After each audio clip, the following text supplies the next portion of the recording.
আসসালামু আলাইকুম। Welcome back to my channel book Bangla. এখন আমাদের আলোচনার বিষয় হচ্ছে নবম দশম শ্রেণীর পৌরনীতি ও নাগরিকতা বিষয় থেকে 51টি সংক্ষিপ্ত প্রশ্ন ও উত্তর নিয়ে।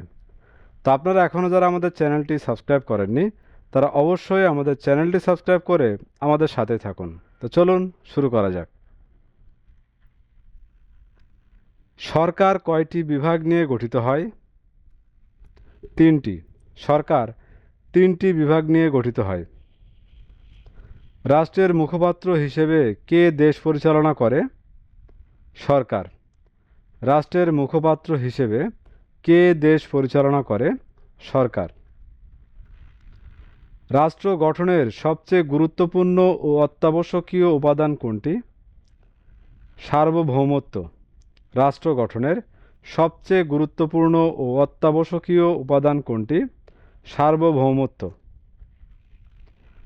রাষ্ট্রের চরম পরম ও সর্বোচ্চ ক্ষমতা কোনটি? সার্বভৌমত্ব। রাষ্ট্রের চরম পরম ও সর্বোচ্চ ক্ষমতা কোনটি? সার্বভৌমত্ব। সার্বভৌমত্বের কয়টি দিক আছে? 2টি। সার্বভৌমত্বের কয়টি দিক আছে? 2টি। কোন ক্ষমতার বলে রাষ্ট্র দেশের অভ্যন্তরে যে কোনো সংস্থার উপর কর্তৃত্ব আরোপ করেন? সার্বভৌমত্ব। কোন ক্ষমতার বলে রাষ্ট্র দেশের অভ্যন্তরে যে কোনো সংস্থার উপর কর্তৃত্ব আরোপ করেন? সার্বভৌমত্ব। কোনটির মাধ্যমে রাষ্ট্র বহিঃশক্তির নিয়ন্ত্রণ থেকে দেশকে মুক্ত রাখে? বাহ্যিক সার্বভৌমত্বের মাধ্যমে। কোনটির মাধ্যমে রাষ্ট্র বহিঃশক্তির নিয়ন্ত্রণ থেকে দেশকে মুক্ত রাখে? বাহ্যিক সার্বভৌমত্বের মাধ্যমে। রাষ্ট্রের উৎপত্তি সংক্রান্ত উল্লেখযোগ্য মতবাদ কয়টি? 4টি। রাষ্ট্রের উৎপত্তি সংক্রান্ত উল্লেখযোগ্য মতবাদ কয়টি? 4টি। রাষ্ট্রের উৎপত্তি সংক্রান্ত সবচেয়ে পুরাতন মতবাদ কোনটি? ঐশী মতবাদ। রাষ্ট্রের উৎপত্তি সংক্রান্ত সবচেয়ে পুরাতন মতবাদ কোনটি? ঐশী মতবাদ। আদিম সমাজে রাষ্ট্রের উৎপত্তির অন্যতম উপাদান কোনটি? রাজনৈতিক চেতনা। আদিম সমাজে রাষ্ট্রের উৎপত্তির অন্যতম উপাদান কোনটি? রাজনৈতিক চেতনা। ঈশ্বরের সৃষ্টিমূলক মতবাদটি কোন ধরনের মতবাদ? সুপ্রাচীন মতবাদ। ঈশ্বরের সৃষ্টিমূলক মতবাদটি কোন ধরনের মতবাদ? সুপ্রাচীন মতবাদ। আমিনুল মনে করে পীর ফকিরের কথা অমান্য করলে পাপ হবে। আমিনুলের এমন ধারণা রাষ্ট্রের কোন মতবাদের কথা তুলে ধরে? ঐশ্বরিক মতবাদ। বিধাতাকে মান্য করা কোন মতবাদের আদর্শ?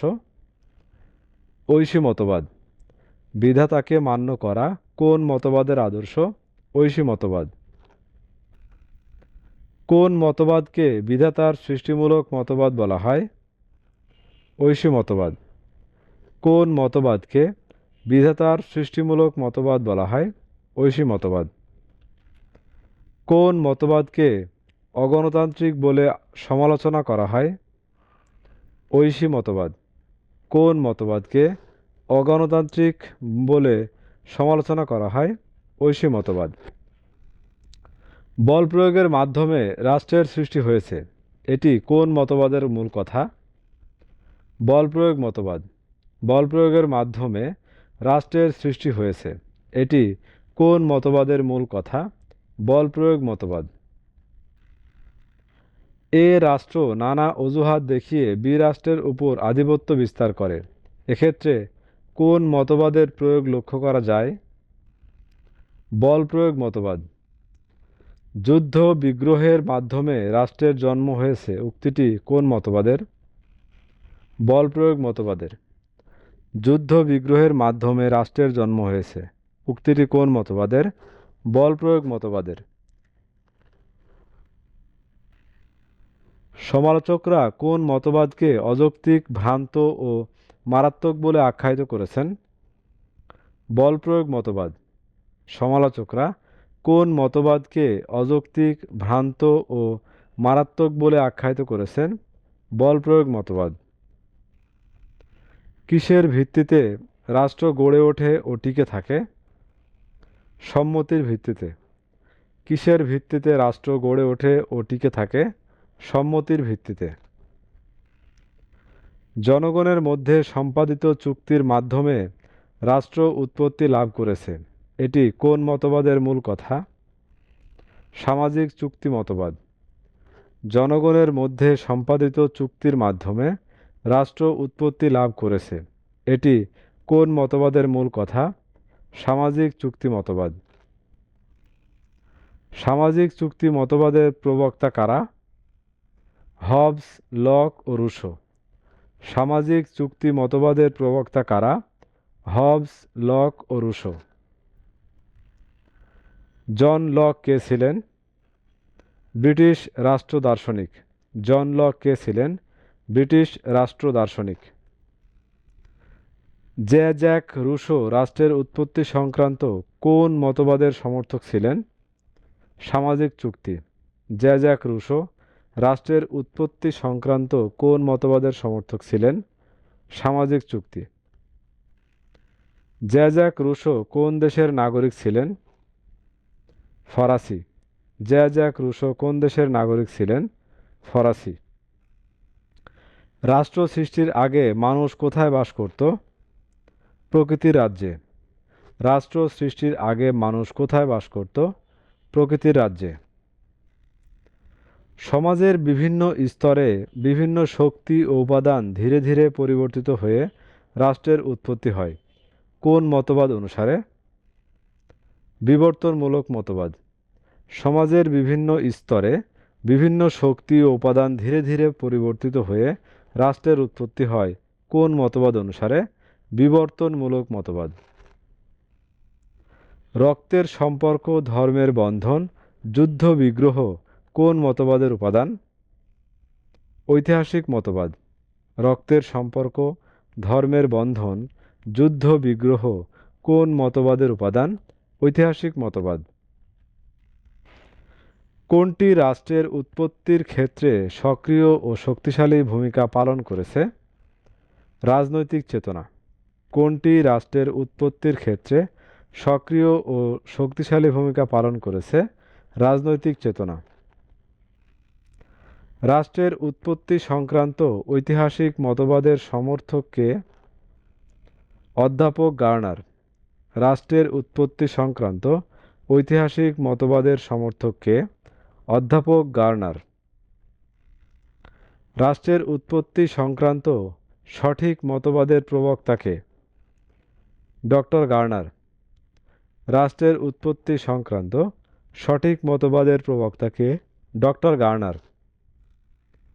রাষ্ট্র বিধাতার সৃষ্টি নয়, বল প্রয়োগের মাধ্যমেও সৃষ্টি হয়নি, বরং ঐতিহাসিক ক্রমবিবর্তনের ফলে রাষ্ট্রের উৎপত্তি হয়েছে, এটি কার উক্তি? ডক্টর গার্নারের।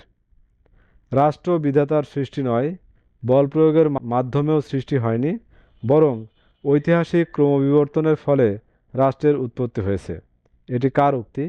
ডক্টর গার্নারের।